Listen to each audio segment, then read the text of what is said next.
तो हेलो, कैसे हो आप लोग। आई होप सब अच्छे होंगे। और आज हम आगे कंटिन्यू करने जा रहे हैं और आज हम जो देखने वाले टॉपिक हैं वो है equation of continuity in cylindrical coordinate system. इससे पहले हमने पोलर, वेक्टर और कार्टेशियन फॉर्म को हमने डिस्कस करा था। वेक्टर और कार्टेशियन को हमने डिस्कस करा था और आज हम लोग सिलेंड्रिकल कोऑर्डिनेट सिस्टम के अंदर इक्वेशन ऑफ कॉन्टिन्यूटी को डिराइव करने वाले हैं। स्टार्ट करते हैं। देखो, सबसे पहले क्या करना है, हमको यहाँ पे दो एक्सिस लेनी है। एक तो एक्स एक्सिस लेनी है, एक जेड एक्सिस लेनी है और हमें एक पार्टिकल लेना है पी। अब यहाँ पे क्या करते हैं कि मान लेते हैं कि ये रो हमारे पास डेंसिटी है जो कि आर, थीटा, जेड और टी पे डिपेंड कर रही है ना। ये डेंसिटी है लिक्विड की किसी भी पॉइंट पी पर, और उस पी पॉइंट के कोऑर्डिनेट है आर, थीटा और जेड। तो इस पी पॉइंट के कोऑर्डिनेट हमारे पास है आर, थीटा और जेड। अब ध्यान से इस डायग्राम को आप देखना। ये हमारे पास आर तो पॉजिटिव होता है, थीटा हमारे पास 0 से लेकर 2 पाई के बीच में लाया करता है और जेड हमारे पास -इन्फिनिटी से +इन्फिनिटी तक जा सकता है जब कोई लिक्विड फ्लो करेगा। हम लोग 3 डायमेंशन के लिए इसको प्रूव करेंगे और बाद में हम क्वेश्चंस के थ्रू 2 डायमेंशन के लिए भी इसको हम अप्लाई कर सकते हैं। देखते हैं कैसे।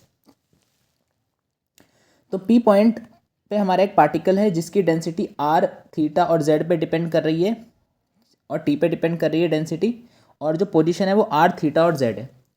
अब लोग हम क्या करते हैं, अब हम इसकी साइड्स को पता करते हैं कि इसकी साइड कितनी कितनी होगी। अब अगर आप ध्यान से देखो तो इस पॉइंट का पोजीशन आर है और ये अगर मैं ये डिस्टेंस आगे जाऊँ तो ये डिस्टेंस हमारे पास पी से लेकर पी डैश तक की डिस्टेंस पी डैश, इसको मैं डेल्टा आर बोल सकता हूँ क्योंकि आर एक्सिस में आगे जा रहा है। साथ ही साथ ये जो एंगल, छोटा एंगल बन रहा है, इसको हम डेल्टा थीटा बोलते हैं और जो कंप्लीट एंगल बन रहा है वो थीटा होता है हमारे पास। और z हमारे पास होता है कि z वाले कोऑर्डिनेट में हमारे पास कितना चेंज हुआ, वो डेल्टा z होता है। तो चेंज अगर हम निकालना चाहेंगे z के अंदर वो हो जाएगा डेल्टा z। तो इतनी बातें क्लियर है ना। अब आगे हमारा काम हो जाएगा। तो हमने एजेस ले ली डेल्टा आर डेल्टा थीटा और डेल z। अब आप बोलोगे डेल्टा आर और डेल्टा z तो सही था, पर ये आर डी थीटा कैसे आया। तो बहुत ही आसान हमारे पास ये होता है, आपको ये देखना है हमारे पास कितने का चेंज हुआ। तो लेंथ ऑफ आर्क होता है L = R × थीटा। तो लेंथ ऑफ आर्क का हमारे पास ये वाला फॉर्मूला होता है। तो पी क्यू हमारे पास जो है, पी से लेकर क्यू तक की जो डिस्टेंस है ये हमारे पास आर्क है और ये हमारे पास डेल्टा थीटा एंगल बना रही है। तो हमारे पास जो लेंथ ऑफ आर्क आएगी, जो पी क्यू की वैल्यू आएगी, वो पी क्यू की वैल्यू हमारे पास कितनी आएगी, P Q = length of arc = R radius into theta. Theta की जगह आ जाएगा डेल्टा थीटा। तो ये पी क्यू की वैल्यू होगी। अब हम आगे बात करते हैं। क्यू मान लेते हैं हमारे पास वेलोसिटी है जो आर, थीटा और जेड तीनों का फंक्शन है।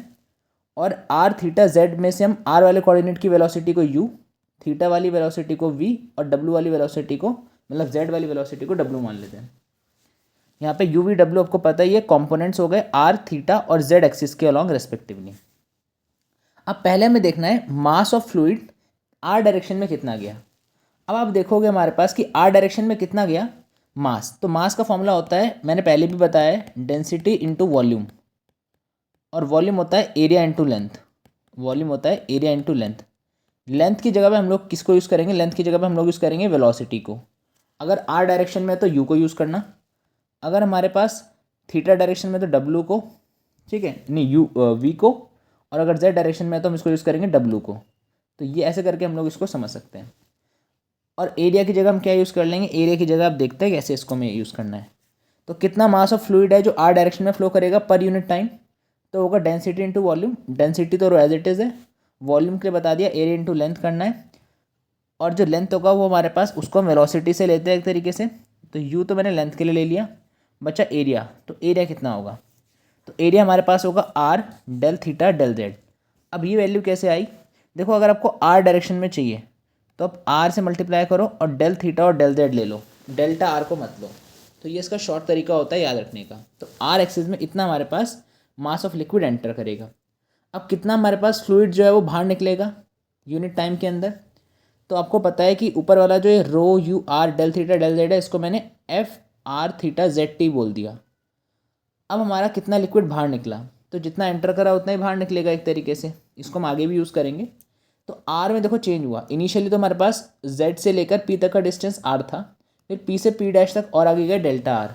तो आर में ही चेंज हुआ, जो कि हुआ R plus delta R, initially R था। Theta will Z will remain the same. अब एक्सेस ऑफ मास हमारे पास कितना है फ्लूइड का, जो एलिमेंट के अंदर आ रहा है जब आर डायरेक्शन में फ्लो हो रहा है। तो एक्सेस कैसे निकालते हैं हम लोग फाइनल में से इनिशियल को माइनस कर देते हैं, या इनिशियल में से फाइनल को माइनस कर दो तो हमारे पास एक्सेस आ जाएगा। तो मैंने F R theta Z T ले लिया, ये हमारे पास इनिशियल था फंक्शन। इसमें से F R plus delta R theta Z T को हमने माइनस कर दिया। माइनस करने में हमारे पास जो फर्स्ट वाली क्वांटिटी है F R theta Z T, ये फर्स्ट वाली क्वांटिटी से कैंसिल आउट हो जाएगी। आगे फिर नेगेटिव साइन के साथ रिमेनिंग टर्म्स बचेंगी, जो कि होगी delta R del F by del R, और इसकी हायर टर्म, हायर को नेगलेक्ट कर देते हैं, ये टेलर थ्योरम से हमने एक्सपैंड करा है। तो कितना हमारे पास एक्सेस ऑफ मास होगा जो एलिमेंट के अंदर जाएगा जब आर डायरेक्शन में फ्लो हो रहा होगा। तो एक्सेस ऑफ मास निकालना है यूनिट एलिमेंट के अंदर पर यूनिट टाइम। ठीक है, इसको ध्यान से देखना।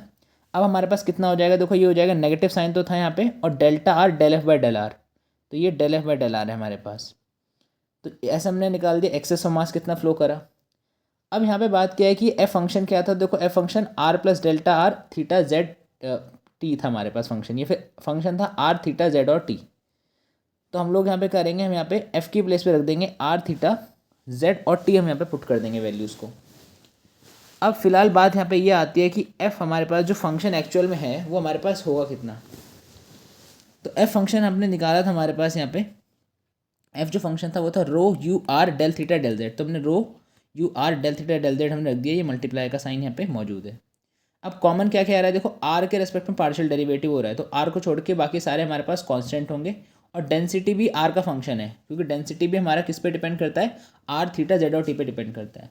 तो आर और रो को छोड़ के बाकी यू डेल्टा थीटा और डेल्टा जेड, इन तीनों को बाहर निकाल दो। Delta R delta theta delta Z बाहर आ चुका है, अंदर बचेगा रो बचेगा, यू और आर बचेगा। अच्छा, यू भी हमें एक तरीके से बाहर लेना, अंदर ही आना पड़ेगा, क्योंकि यू हमारे पास क्या है, इनिशियल वेलोसिटी। तो initial velocity is also a function of are.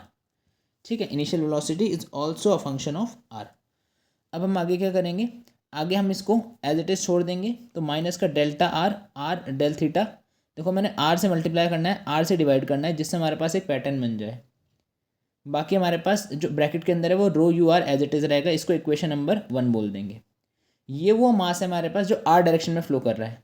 Similarly हम लोग अब निकालने वाले हैं कि थीटा डायरेक्शन में हमारे पास कितना मास फ्लो कर रहा है। तो अगर हम बात करें excess of mass of fluid within the element due to flow along theta direction, तो थीटा डायरेक्शन में फ्लो के कारण कितना निकलेगा, तो सेम हमारे पास वही काम करना पड़ेगा, माइनस का are del theta del by del theta. ठीक है, इतना तो हमारे पास काम सेम ही है। और दूसरी बात हमारे पास ध्यान रखना है कि जब हमारे पास थीटा के रेस्पेक्ट में होगा तो बाहर हमारे पास क्या आएगा, डेल्टा थीटा आएगा। जब आर के रेस्पेक्ट में था तो आर आया था, जब जेड के रेस्पेक्ट में होगा तो डेल जेड आएगा। फिलहाल थीटा के रेस्पेक्ट में है तो बाहर आया डेल्टा थीटा। ठीक है, आई होप इतनी बात आपको यहाँ पे क्लियर होगी। ब्रैकेट के अंदर क्या बचेगा, rho V delta R delta Z. अब ये कैसे हमारे पास आया, तो सेम वही बात, अंदर हमें किसको छोड़ना है, थीटा वाले को छोड़ के बाकी जो बच गया उसको छोड़ना है। तो थीटा वाले की वेलोसिटी ले लेनी है, वो हमारे पास वी हो गई, बाकी रो डेल आर डेल जेड, इन तीनों को हमको यहाँ पे लेना है। अब थीटा के रेस्पेक्ट में डिफरेंशिएशन हो रहा है, तो डेंसिटी अंदर रहेगी हमारे पास, वी अंदर रहेगा, बाकी डेल्टा आर और डेल्टा जेड हमारे पास बाहर आ जाएंगे। तो डेल्टा डेल्टा जेड हमारे पास बाहर आ गए, आर डेल थीटा पहले से ही था, 1/r भी था, और हमारे पास del by del theta of rho भी आ गया अंदर। इसको इक्वेशन नंबर 2 बोल लेते हैं। अब हम निकालते हैं एक्सेस ऑफ मास कितना होगा जो जेड डायरेक्शन में हमारे पास फ्लो करेगा। तो जेड डायरेक्शन के लिए भी सेम वही चीज़, क्या वही चीज़ हमारे पास यहाँ पे क्या होगी, देखो हमारे पास माइनस का डेल जेड आएगा, डेल बाय डेल जेड आएगा, इतना तो हमने लिख दिया। अब यहाँ पे हमारे पास अंदर जो ब्रैकेट में आएगा वो आएगा rho W delta R are del theta.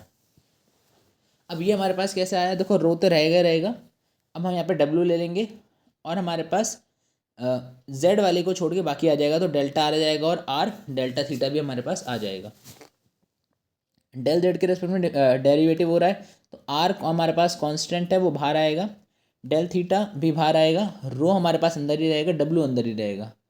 तो इसको हम इक्वेशन नंबर 3 बोल देंगे। अब निकालना है टोटल एक्सेस मास कितना होगा, तो टोटल एक्सेस मास के लिए जो इक्वेशन 3 इक्वेशन 2 और ऊपर जो इक्वेशन आई थी उन तीनों को प्लस करेंगे।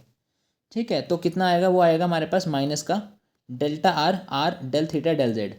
तीनों क्वांटिटीज़ में ध्यान रखना, बाहर हमारे पास del R del theta del Z हमारे पास हर एक क्वांटिटी में मौजूद होगा।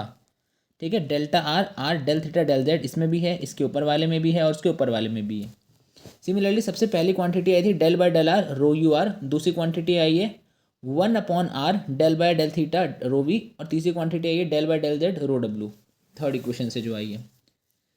अब हमारे पास बस लास्ट काम बचा है, ये तो हमने ये निकाला कि एक्सेस ऑफ मास कितना उसके अलॉन्ग फ्लो करेगा।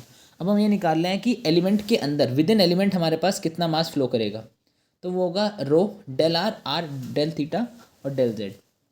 ठीक है, अब ये कैसे आया हमारे पास, तो सेम मास का फॉर्मूला डेंसिटी इंटू वॉल्यूम, तो डेंसिटी के लिए रो। अब ये वॉल्यूम कैसे आया, तो आप डायग्रामेटिकली देखोगे तो डेल्टा आर डेल थीटा और डेल जेड इन तीनों की मल्टीप्लाई करनी है। वॉल्यूम होता है एरिया इंटू लेंथ, तो लेंथ हमारे पास सेम हो जाएगी, हमारे पास डेल्टा जेड और हमारे पास length of R D theta और डेल आर आ जाएगा हमारे पास। काफ़ी आसान है।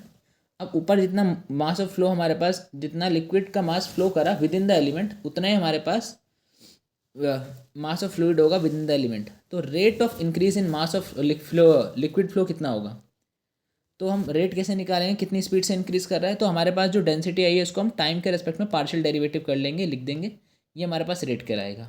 अल्टीमेटली ये भी एक रेट है, और ऊपर हमने जो निकाला था इन तीनों को प्लस करके जो आया था हमारे पास, ये भी क्या था हमारे पास, रेट था। इन दोनों रेट को हम क्या कर सकते हैं यहाँ पे इक्वल कर सकते हैं, क्योंकि कोई भी हमारे पास principle of conservation of mass लगा सकते हैं जहाँ पे कोई भी सिमिलरिटीज़ नहीं है, सोर्स और सिंक यहाँ पे नहीं है।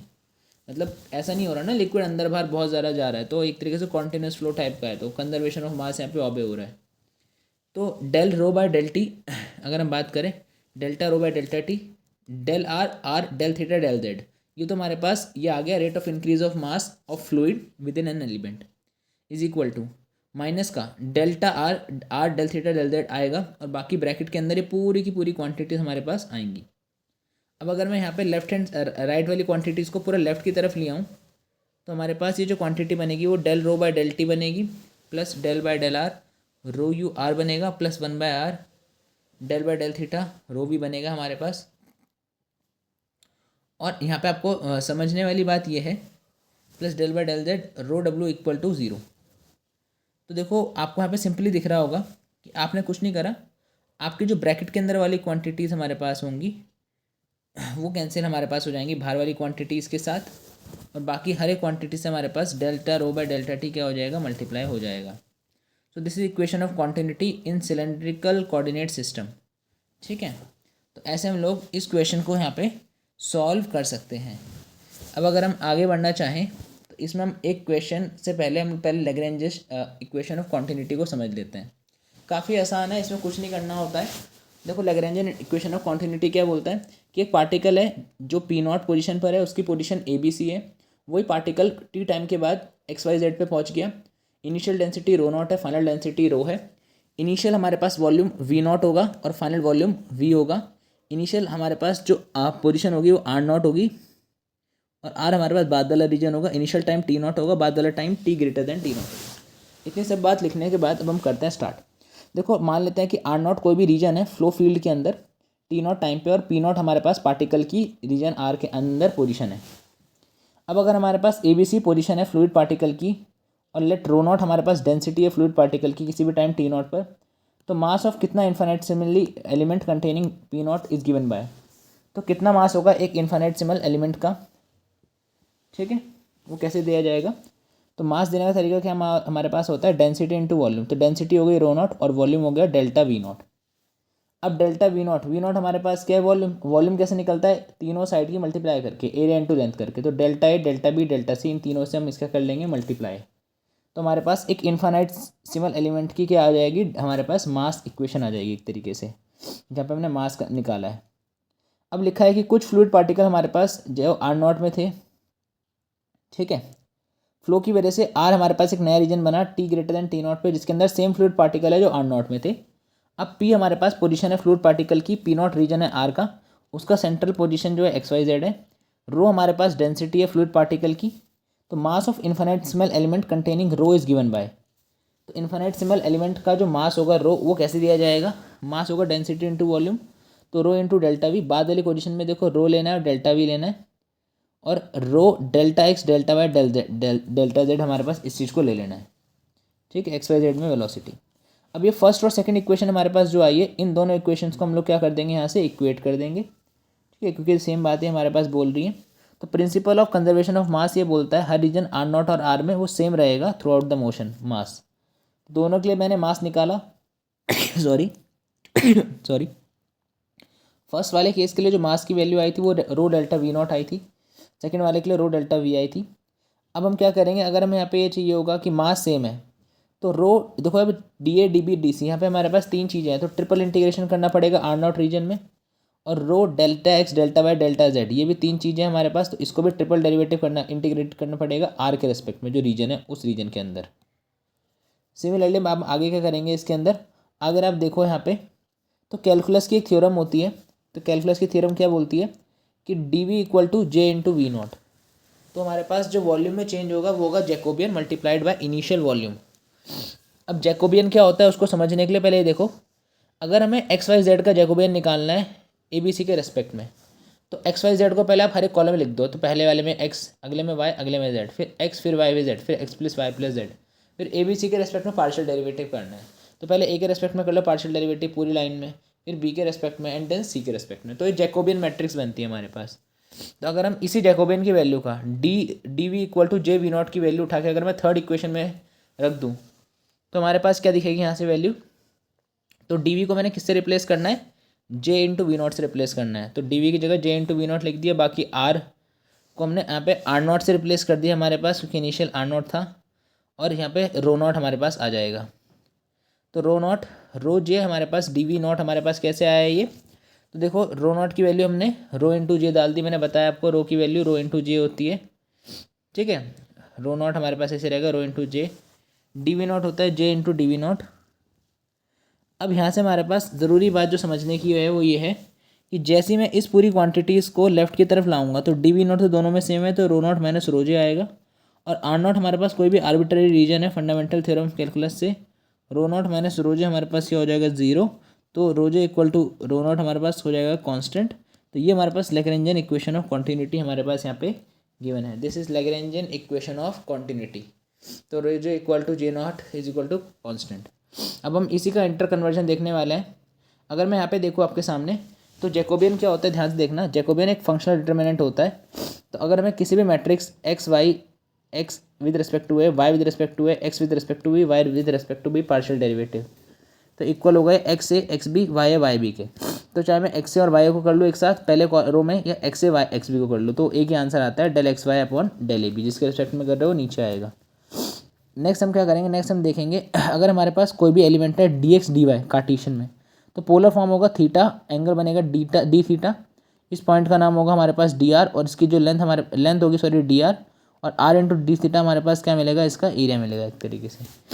तो डी एक्स डी वाई की वैल्यू हमारे पास किसके इक्वल होती है, j d r D theta के हमारे पास यहाँ से इक्वल होती है, किसकी value, d x into d y, d x d y मतलब वो एरिया, यहाँ पे जो एरिया हमारे पास होगा वो होगा लेंथ इंटू आर्क, ठीक है, ठीक है। D theta is equal to d theta की मल्टीप्लाई हमने किससे करी है यहाँ पे, आर डी आर से करी है, तो सही है, बिल्कुल सही है हमारे पास ये आंसर इसका। तो d x d y equal to r D theta.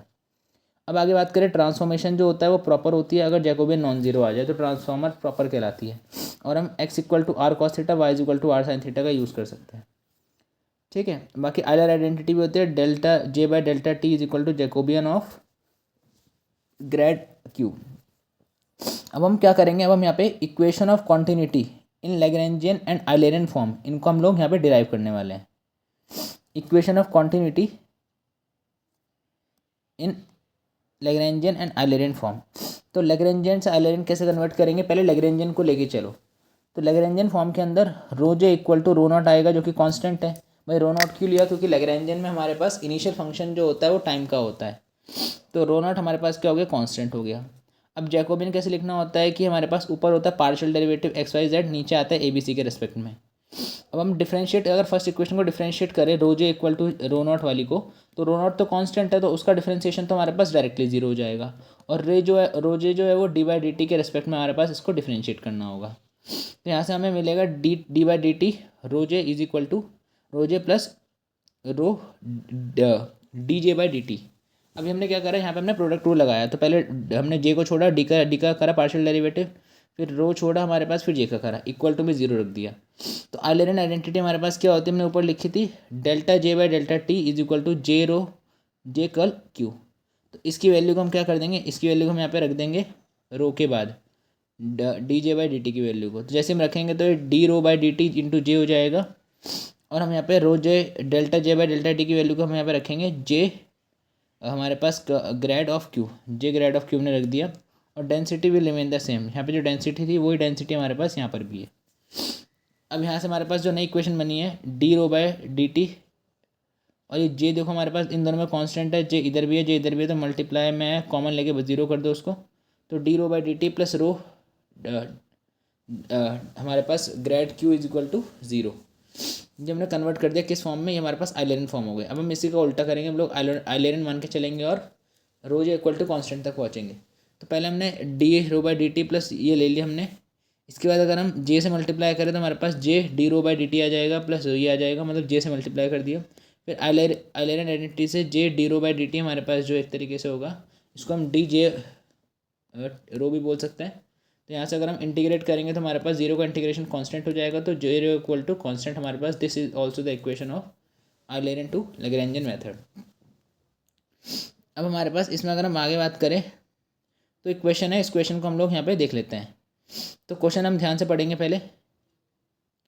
अब ये क्वेश्चन 2 डायमेंशन पे ध्यान से देखना। एक प्लेन है जो कि एक जो मास है फ्लूइड का वो कुछ इस प्रकार से है कि हर पार्टिकल एक सर्कुलर प्लेन बना रहा है एक फिक्स एक्सिस के अबाउट। प्रूफ करना है कि जो इक्वेशन है वो ये होगी। तो बिल्कुल सिंपल क्वेश्चन है, कह रहा है हमारे पास एक पार्टिकल है वो एक एक्सिस के अबाउट मतलब ओरिजिन के अबाउट सर्कुलर पाथ में मूव कर रहा है। तो ये हमारे पास एक सर्कुलर पाथ में मूव कर रहा है। अब वहाँ पे बोल रहा है, तो हमारे पास ये जो प्रूफ करना है कि इक्वेशन हमारे पास ये होगी। तो सबसे पहले हम कुछ मान लेते हैं। यहाँ दे रखा है, पहले एक चीज़ देखना, ओमेगा जो है वो एंगुलर वेलोसिटी है फ्लूइड पार्टिकल की जिसका एंगल थीटा है। तो यहाँ पे हमारे पास ओमेगा जो है वो एंगुलर वेलोसिटी के लिए बताया गया है। अपार्ट फ्रॉम दिस अगर हम बात करें तो rho is equal to rho R theta Z. तो हमारे पास होता है density is the function of R theta and Z be density of fluid point at P R comma theta. इस प्रॉब्लम में दिक्कत क्या है कि हर एक पार्टिकल जो होता है वो एक सर्कुलर पाथ को डिस्क्राइब कर रहा है, सर्कुलर प्लेन को दिखा रहा है हर एक particle. Rho is equal to rho r rho theta q theta हमारे पास अगर वेलोसिटी है फ्लूइड पार्टिकल की किसी पॉइंट पी पर, क्यू आर और क्यू थीटा। तो हमने ऐसा क्यों लिया इसको, क्योंकि आपको पता है कि क्यू जेड वाला कंपोनेंट हमारे पास जीरो हो जाएगा। ठीक है, हमारे पास सिर्फ वेलोसिटी वाला कंपोनेंट जो है वो आर और थीटा के अलॉन्ग है हमारे पास। तो तीसरा हमारे पास जो कंपोनेंट है वो हमारे पास हो जाएगा ज़ीरो। तीसरा कंपोनेंट है ज़ीरो। तो हमारे पास यहाँ से क्या आएगा, q r q theta r component of rho, q r equal to zero हमारे पास यहाँ से आ जाएगा, क्योंकि कोई भी फ्लो सिंगुलरिटी नहीं है आर डायरेक्शन में। तो अगर आर डायरेक्शन में कोई सिंगुलरिटी नहीं है, मतलब एक तरीके से कोई फ्लो नहीं हो रहा, तो वेलोसिटी आर डायरेक्शन की क्या हो जाएगी, जीरो। और क्यू आर वेलोसिटी को दिखा रहा है आर डायरेक्शन में, तो वो जीरो हो जाएगा। तो हमारे पास यहाँ से क्यू की वैल्यू आ गई जीरो। अब हम एक कर्विलिनियर रेक्टेंगल बनाते हैं जिसमें पी एक कॉर्नर लेते हैं और P Q is equal to delta are और P S equal to R delta T R delta theta करते हैं। कैसे आएगा, तो देखो पी क्यू हमारे पास क्या है, पी हमारे पास ये है और क्यू हमारे पास ये है। तो पी क्यू हमारे पास अगर देखेंगे तो पी क्यू की लेंथ जो है ना ये छोटी सी लेंथ है, this is delta R delta R. अब पी एस की लेंथ हमारे पास कितनी होगी, पी से लेकर एस तक की लेंथ, पी से लेकर एस तक की लेंथ, एस इसके बगल में है जस्ट, तो पी से लेकर एस तक की लेंथ होगी r into d theta. Length of r equal to radius into theta. Radius हमारे पास आर ही है और एंगल हमारे पास डेल्टा थीटा है। नेक्स्ट हमारे पास आता है कि कितना एक्सेस ऑफ मास फ्लूइड कर रहा है एलिमेंट के अंदर, मतलब एलिमेंट के अंदर कितना एक्सेस मास फ्लूइड का फ्लो कर रहा है आर डायरेक्शन के अलॉन्ग। देखो आर डायरेक्शन में सेम वही बात ऊपर लिखा था हमने, q r equal to zero हमारे पास डायरेक्टली ले लेंगे इस इक्वेशन को। इसके बाद आता है हमारे पास excess of mass of fluid एक एलिमेंट के अंदर थीटा डायरेक्शन में पर यूनिट टाइम, वो होगा minus r del theta del by del r are del theta. और रो जे हमारे पास जो है ना रो जे नॉट, वो हमारे पास एक तरीके से रो जे नॉट हमारे पास डेल्टा आर से मल्टीप्लाई यहाँ पे हो रखा है।